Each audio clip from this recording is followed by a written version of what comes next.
Okay, we are live. Hi, Kristen. How are you? I'm doing great. How are you? I'm wonderful. I'm just going to go into my Facebook page really quickly. I want to share that with some groups and some people. But if you guys are watching now, will you all please comment, give us some love, give us some hearts while we get situated here. There, I see us. Excellent. Okay.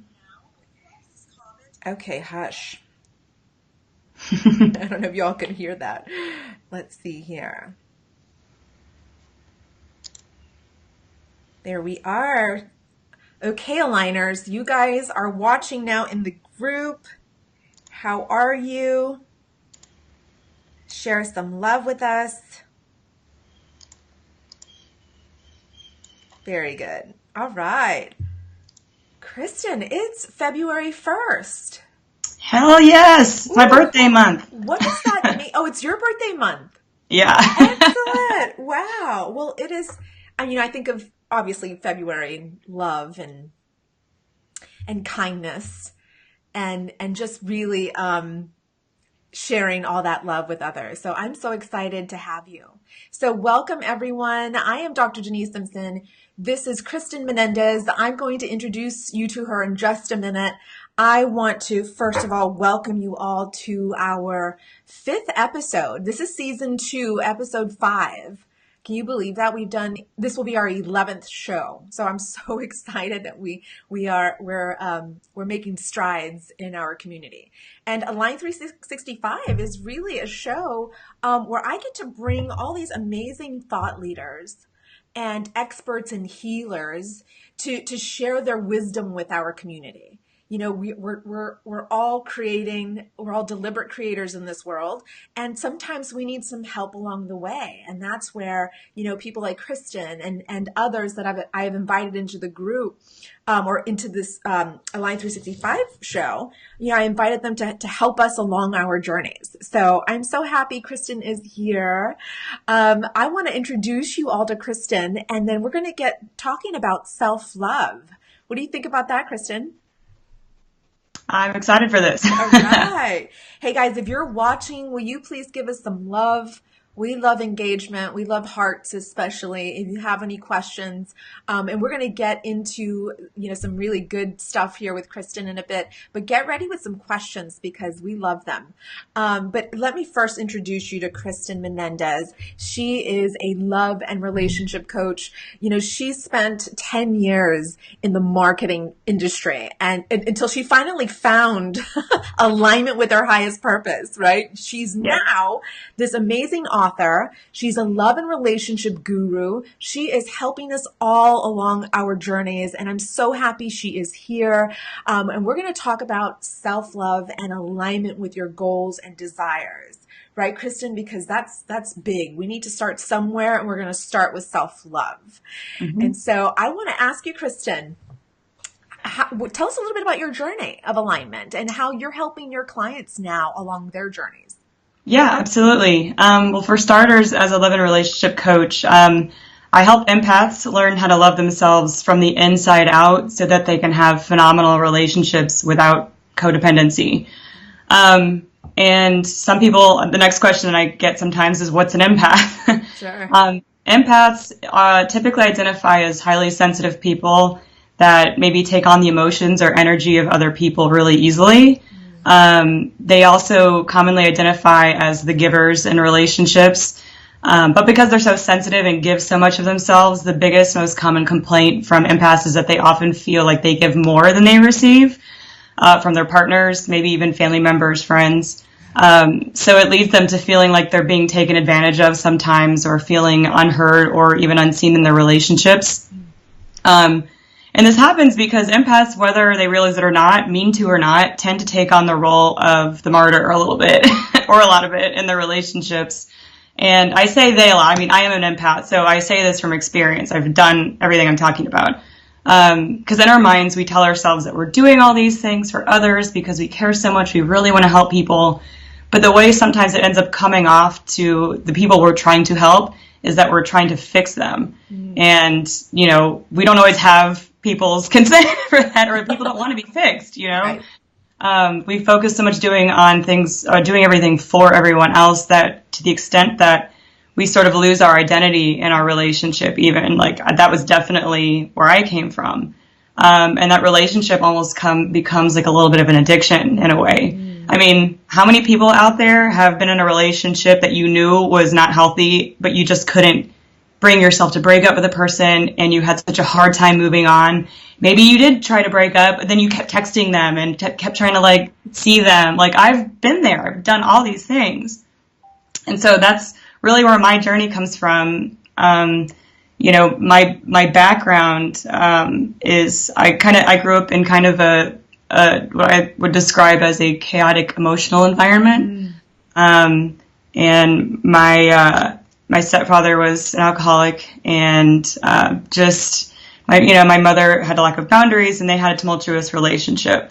And so I grew up around that a lot. There was lots of chaos, like arguing and stuff like that. So I grew up really angry, and specifically it was easy for me to blame my stepdad, because to me he was the transgressor of all this stuff. And so anyway, like, we didn't really have a great relationship for most of my life. And it came down to a point where, like, we had this huge falling out right before I moved to Texas, and where I decided, like, we weren't going to speak, like, I was going to cut him out of my life for good. I was that angry. Wow. So just, long story short, I realized in the years after that point that I was thinking like, oh yeah, I'm totally moved on from this. And I just realized that my relationships that I was having in that time were reflective of like my anger that I still really felt deep down. I was seeing how that was playing out in my relationships, and how I had gotten into these codependent relationships. And of course, at the time, I didn't realize I was being codependent. But there was one relationship in particular that I was in for about 2 years, and we did the breakup dance, where it's like break up, get back together, break up again, like kind of get back together. And it's what I like to refer to as the whatever ship, where you're like not really committed, and maybe you're seeing some other people on the side, but like, you just can't get away from the person. There's something that, for me, I realized that it came down to, for me, because I felt so rejected. And I felt so rejected because I tried everything I could possibly think of to position myself as someone worthy of that person's love, and I wasn't getting it. And there's reasons why. I mean, like, there were things I was doing too, for sure, that I unknowingly, unconsciously was like turning the other person off. I was criticizing a lot, and I was, I basically I was reflecting the way I felt about myself outwardly. And that, made my partner feel unhappy and detached from me. And then when I started sensing the detachment, I started like trying to cling on to it. All the while like telling myself and my friends that like, no, I'm good. And then, like kind of secretly downplaying how much I was still like really hurting about it. So that relationship actually catapulted me into like a couple of years worth of just like inner reflection and self-discovery, to where I learned that I actually realized that I was uncomfortable being alone. Like, I didn't even know how to enjoy my company. I was constantly like searching for, friends to go do stuff with and all that. Until I just realized I was like, I have to get myself off the floor. I have to move on. I can't, like, I know this isn't the relationship for me, and I just need to feel the pain, like, and let it teach me. And so I at first it was difficult, and I did keep myself busy, but then, eventually I realized I wanted to learn how to appreciate my own company. So I started, the biggest thing for me was that I went on a 2-week trip to Italy by myself. Wow. And I wasn't alone the whole time. I did have like a couple of friends that I linked up with in Italy, but for the most part I was traveling alone, at least. And in certain cities I was alone. And I remember having this moment and sitting on the coast of the Amalfi Coast in Positano, which looks like a postcard, by the way. It's incredible. And I was having this like rising above my body experience of like seeing myself on the beach in this amazing postcard-like environment, and just thinking like, this moment is just for me. It's just mine to have. And that was really powerful for me, because I feel like that was the first time I truly enjoyed my own company and being completely alone. And even though there were people around me, like, I wasn't interacting with them, and I just was like having a moment with myself. So that was really powerful. And then also when I got back, I started getting back to just doing the hobbies and interests I'd given up when I was with the other partner, because I would do whatever, he wanted to do, and just start doing things for myself again. And even took myself on solo dates where I just would go to dinner by myself and sit at the bar and order some good food and maybe a glass of wine. And then, and from that point on, I went into a deeper spiritual journey, which basically over another couple of years brought me to now. And so within the past year, I've discovered that my true purpose, my true passion is really to help other people, but not I've in the past always wanted to give advice. Mm-hmm. And although I do some of that in the social media in a general context, I put out content, in a one-on-one context. My job, my goal is to basically just be the spotlight that shines the light on the blind spots for other people, and lead them to see that they have the tools and everything they need to heal themselves within them. So that's why I'm doing what I'm doing. Wow, what an incredible journey. And the catalyst was the pain, the contrast, the crisis that you were living in. And we all have different levels of contrast. So, I mean, it's subjective, right? I mean, it's up to us how we measure the intensity of a situation or a relationship like that. But for you, that's what it took for you to realize, no more. I've had enough. Mm-hmm. And now I have to go on a self-discovery journey. I now need to figure out how to be alone, how to be content with yourself, how to love yourself so that you can then give love to another. And You're right. That's something that a lot of us, men and women, I won't categorize this because, we don't want to exclude our male lovers out there or whatever. But it's true. We do this codependency thing. Right? And we bring a lot of our baggage and we bring a lot of our habits, ideologies, and principles that we experienced as children, what we observed as children. And I can relate to you, Christin, in that, your relationship with your mother and your stepfather and how tumultuous their relationship was and, and how you interpreted that and how you then, it then carried you through these relationships as an adult. It's something that I can relate to very, very well. I'm a daughter of two people that should not have been together, but they were together because of us, and they sacrificed their alignment. They sacrificed their happiness for their children. And mm-hmm. So I then saw a lot of that in that, well, I shouldn't be happy because I didn't see them happy, or I don't deserve love because they didn't love each other. So, why should I be any different than my parents? And so everything you just shared right now, and then up to those relationships too, right? Where the codependency, is really, really big. And it takes contrast to really see, I don't want to be here. I need to be there. So now what do I need to do to get from this point to this next point? Right. And so mm-hmm. Thank you for sharing that. Because I love that our audience gets to hear the backstory of our experts and our thought leaders and our healers. We did a lot of work to get to this point. Oh yeah. We didn't just wake up this way and say, okay, well now I'm going to, share my wisdom with you. Well, no, it was earned. Yeah. I wasn't just earned. Oh, you know what? Coaching sounds fun. I'll just do that. And here's the thing. There are coaches out there that you and I know that have no business coaching anyone else.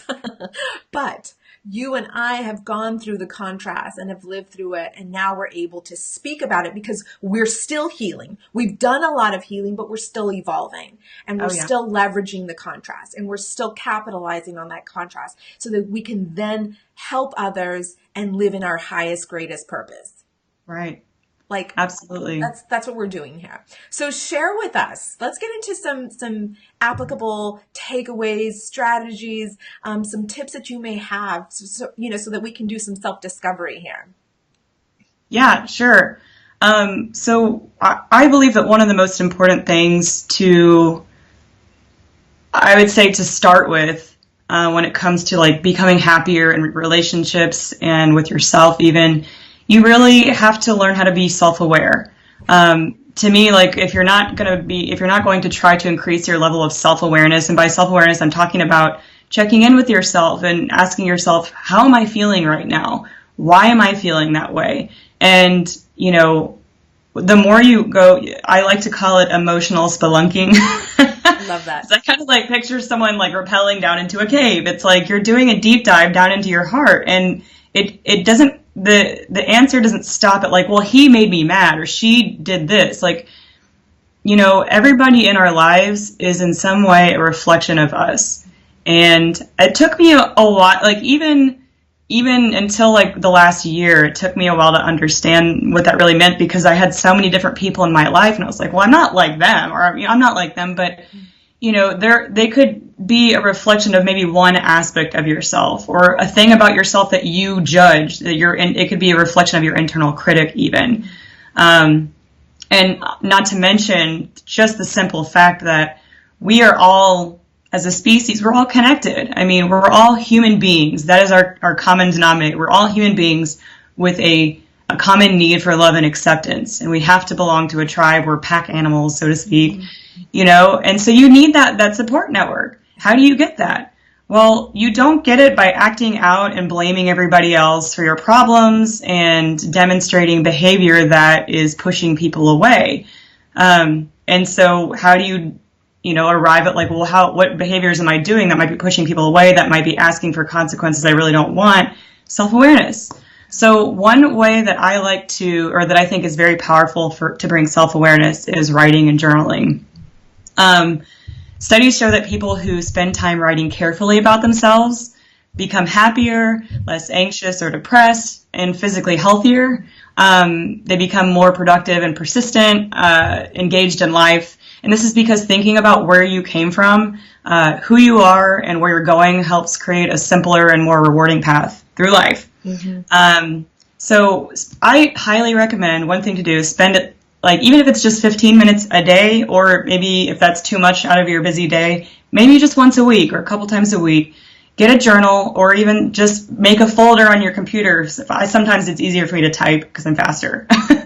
But just sit down and, you know, catalog your thoughts. Like, what, in particular, what goals did you have for the week? Or what were your wins? Like, what positive things happened? What were your challenges? And then write your thoughts, especially around the challenges. Write your thoughts out about the challenges, and then, you know, ask yourself questions about why that happened, or how, who, what, when, how, without blame. That's the important part, is without the need to blame somebody. Because when you remove, like, how did I create this situation for myself? That's a very powerful question to ask yourself. And I'd like to give a shout out to Karina Frankie, who, when I attended the Master Manifest event through Society of We, and one of the things that she asked us that I really loved was, like, what kind of beliefs would I have to hold to have created this situation? And that's one that I constantly use to check in with myself, because when you actually ask yourself that and you start giving yourself the answers, like, okay, well, let's think about this logically, that I've surprised myself with some of the answers I came up with. Like, wow, that's a belief that I've been holding, and that's how I created that situation. So I also want to give a shout out to Jordan Peterson. I'm a big fan of his. He's all about taking personal accountability for your own life. But I also think that he has very smart things to say about, like, how you create happiness in your own life. And he has a self-authoring program that I have signed up for myself. Oh, you did? I did, yeah. I saw that. Yeah, well, I'm a big follower of his, so I saw that. So yeah, to let me know how that goes. Absolutely. It's pretty self-guided, but you go at your own, meaning you go at your own pace. But of course, there's tools and questions there that, like, it's guided, but self-guided, if that makes sense. Yeah, cool. Like, your instructions are your guide. Anyway, so there's 4 modules in this writing. I think it's like $20 or something to sign up, or maybe like 15. It's totally affordable. And so one module is the past, which asks you to identify memorable, significant experiences in your life, positive or negative. And this helps you remember, articulate, and analyze key positives and negative experience that really kind of defined you, because the ones that you remember that had an effect on you, that's why you remember it. Sure. So really, like, digging into those experiences from childhood, especially before the age of 18, or even, like, if you can go back as far as, like, your young childhood, even better. But then, you know, there's another module is the present, which is identifying what your faults are. And I know, like, in this whole self-help, self-love bubble, everyone's like, oh, you don't focus on your faults. You don't have faults. Like, yes, no, we do. Like, let's be real. We do. Yeah. Yeah, like, self-acceptance is totally great. Like, learn to love who you are. But also, part of that is recognizing where you could improve. Yeah, indeed. And it's also, it takes self-compassion. Right. Because people will stay stuck. Definitely compassion. Yeah. It helps you understand and rectify your personality faults and like where you have room to grow. That's really what we're talking about. Another module is the present, which is your virtues. It helps you understand and develop your personality virtues. So a life of happiness is defined by a pursuit of virtue and meaning.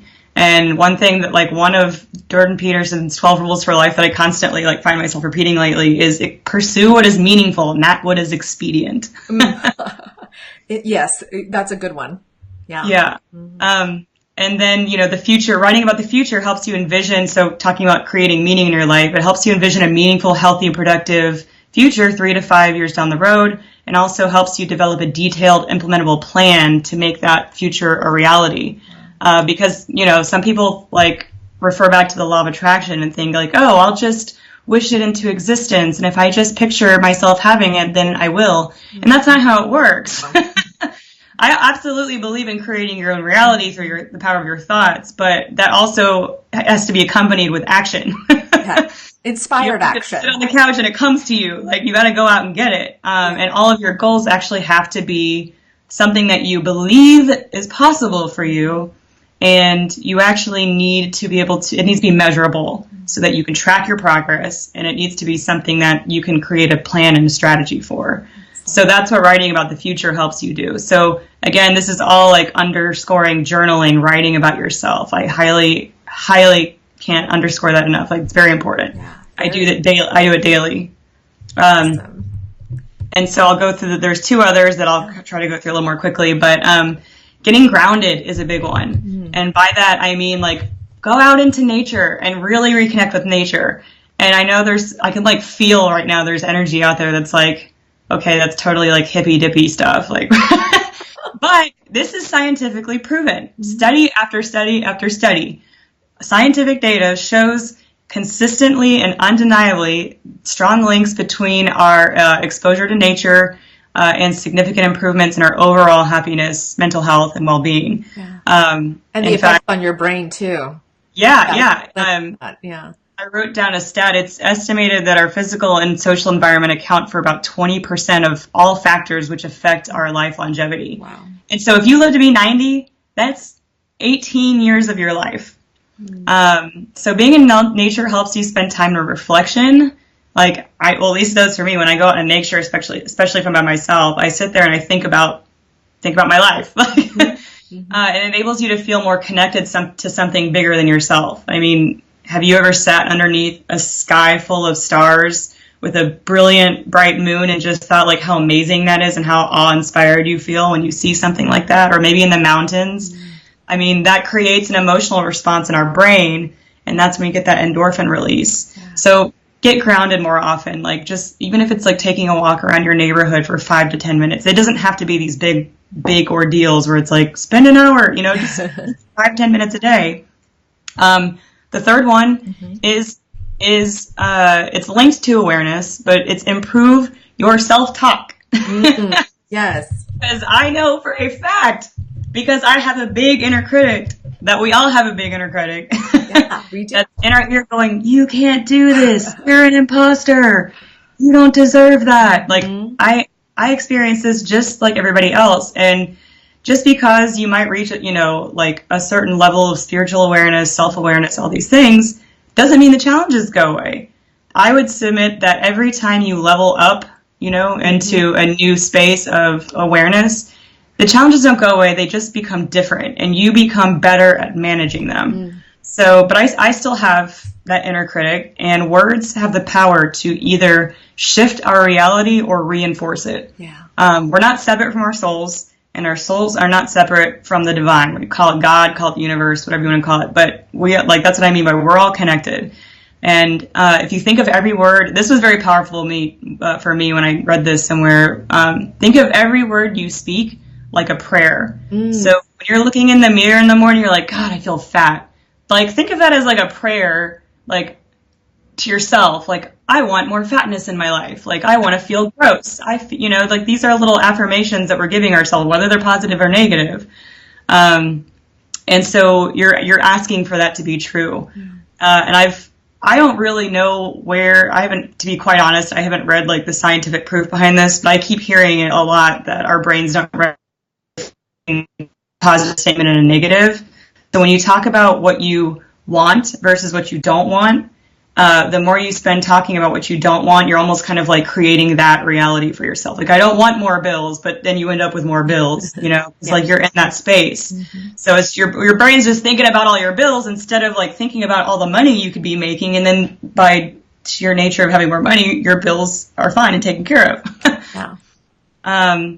So we can actually change our beliefs and therefore the trajectory of our lives by reinforcing positive self-talk.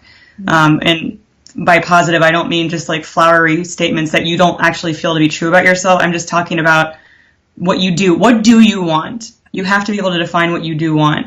What are the most powerful words for me to use frequently right now? So what I do, this comes again back to writing. I like to write out I am statements. And I know you and I have done this in our We Published program.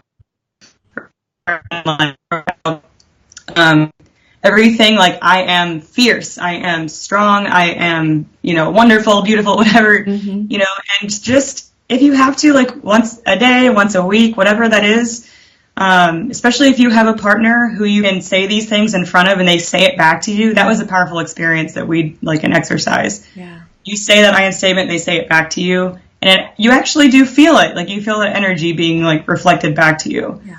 So, so improve the positive self-talk. Awesome. So I hope you guys are taking down notes because I don't know if you all see, I have a pen and my paper here. So just to reiterate, Christin went over 3 really amazing strategies. First of all, we need to get some self-awareness. We need to perhaps do some writing and journaling and putting all that out on paper. And she gave various reasons why and various examples on how to do that. She also shared how to get grounded in nature and all the research behind the benefits of nature and how it improves your overall health and your brain, of course, and your overall well-being. And like she said, it only takes about 10 minutes. You don't need to, spend the whole day out there, but just a quick, walk outside to get some fresh air, or if you're by a park or by the the lake or the river, just a quick rush of oxygen in your lungs and in your brain, and get recentered, get recalibrated, and come back to your business. And then number 3, she talked about improving your self-talk, because we are our worst critics and we could be our best friends, And that's the thing, is that we need to have a little more self-compassion and stop the chatter in our brains. So I appreciate it, Christin. These are really amazing, solid strategies that we can implement right away. And you all know that it's important for me to whomever I invite onto the show, that they give us some really great applicable strategies so that we can implement right away and help improve our lives. And so, Christin, I'm going to quickly check the comments. I have not been paying attention to the comments. Forgive me, everyone. But I was just so immersed in Christin talking these sharing. I like to just think of it that I was so hypnotizing that you just tranced out. Yes, I checked out, let me tell you. Oh yeah, we've got a few. So if you have any questions, goodness, how do I shut off this video? Okay, sorry guys. I don't know how this works. Okay, so let me see here. I know I'm new to Facebook, really. It's because I don't really want to learn it. Anne is here. Hey there, good to see you. Lindsay, hi. She says, truth. Go girl. So proud to see you going after your intuition and your dreams. All right. Patricia's here. Hi. Yep. And she says, we all have room to grow. Thanks, Patricia. We do. Jamie says, can you talk about how we are not responsible for anyone's happiness? Yes. Yeah. And she has a second follow-up question. Just from your observation, what is the reason why people deny and turn away from opportunities of true love? So can we start with that first question? Can you talk a little bit about how we are not responsible for anyone's happiness? Yeah, so we're so conditioned, I think, to we hear statements like, you made me feel this way. Like, because, I mean, we're conditioned to like be reactive, right? It's from our childhood. It's just how we are as humans. Like, we have a tendency to look externally. But really, nobody makes you feel anything. Sure, you have stimulus, but I always go back to that there is purpose and meaning in everything. Pain is a powerful mentor, and I know that it has been for me, and you heard me talk about how that catapulted me, my painful breakup catapulted me into examining myself, like where could I take responsibility for myself?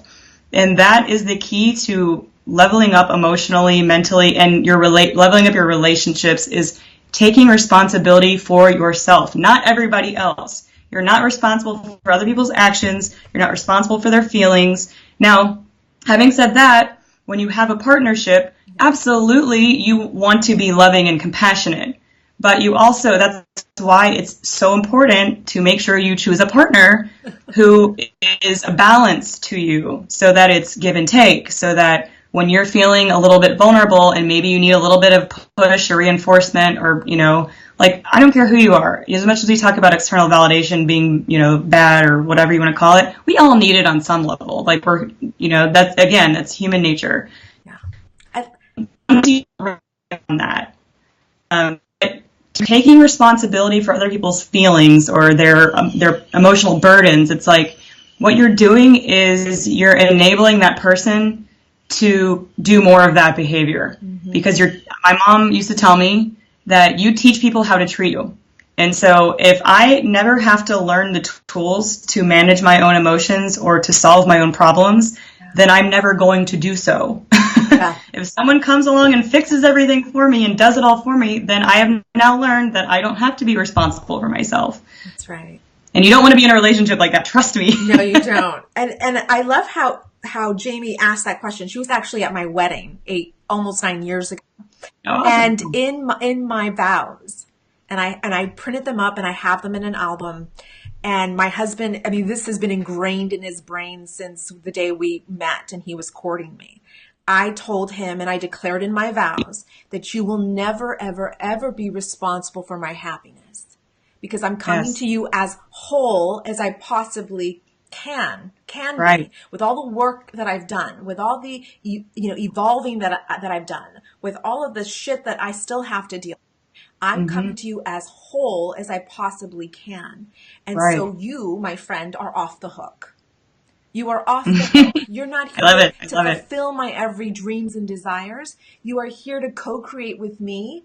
As long as we're on this earth together, we chose each other intentionally, deliberately, finding a co-creator to enjoy this life with.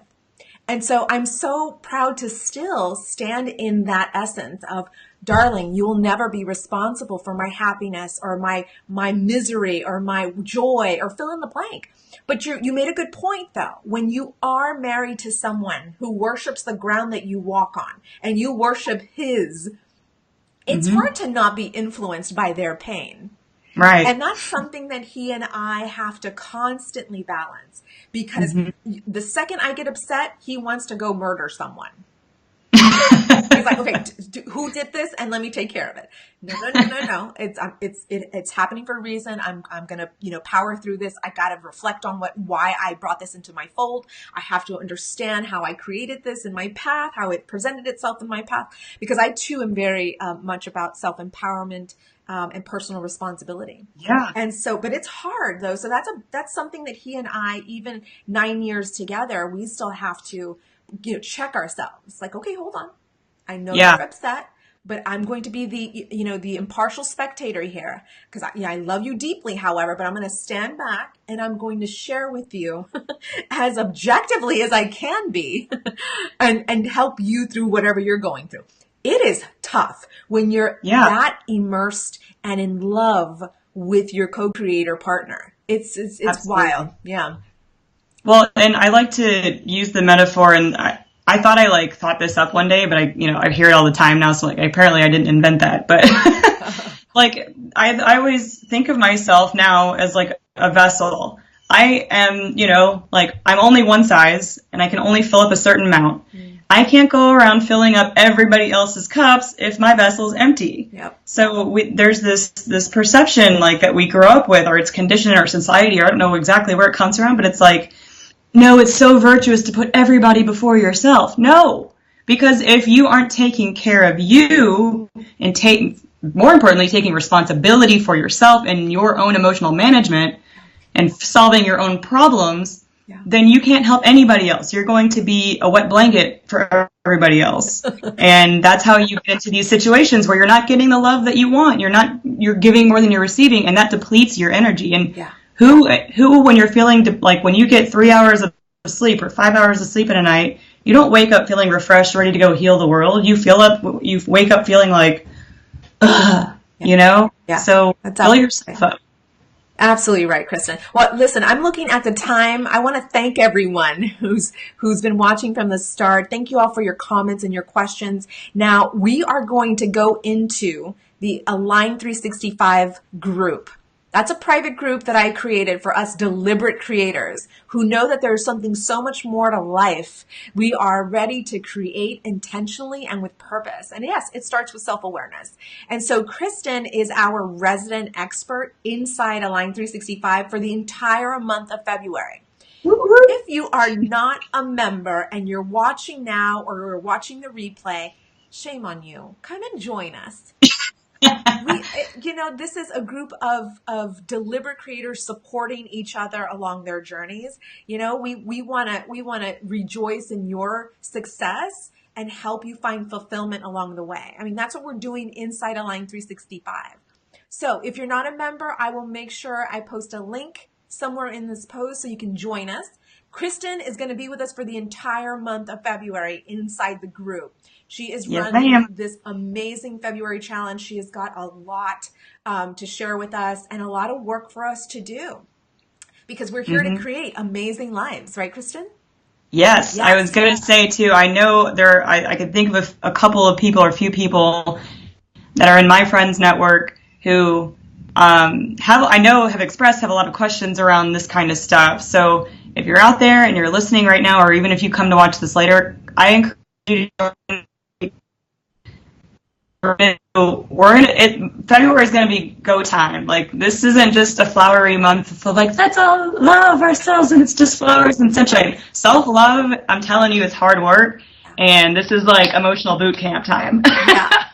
Yes, exactly. So let me be very clear. So whether you're married, whether you are single and looking for an intimate relationship, or whether you are in a long-term partnership right now, I mean, that's all wonderful, but we're going to take it back to the source. We're going to take it back to us individually. And that's why this month of self-love in the group is so important. So Christin just gave us a little taste of what to expect inside the group. So like Christin said, she knows you, she can identify you, she may invite you personally into the group, but if you're watching, make sure you guys join us. It's free. I mean, it's free.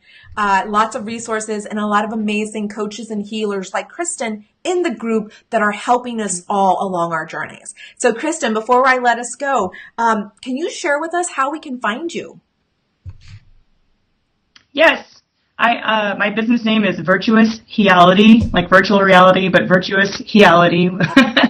And I have an Instagram page, or on my Facebook page and my Instagram page, I constantly post content all the time that's reflective of all these principles. So even if it's just like you don't necessarily want one-on-one coaching, but you just like to be exposed to these ideas and kind of plant them in your head, follow me on Instagram or my Facebook page. Also, I have a website, www.virtuousheality, and it's HEALITY.com.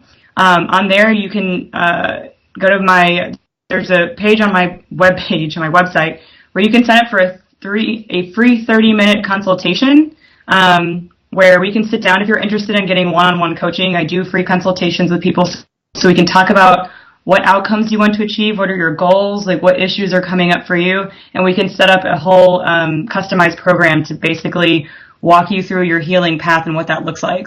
So do one-on-one coaching, absolutely, if you're interested, get a free consultation.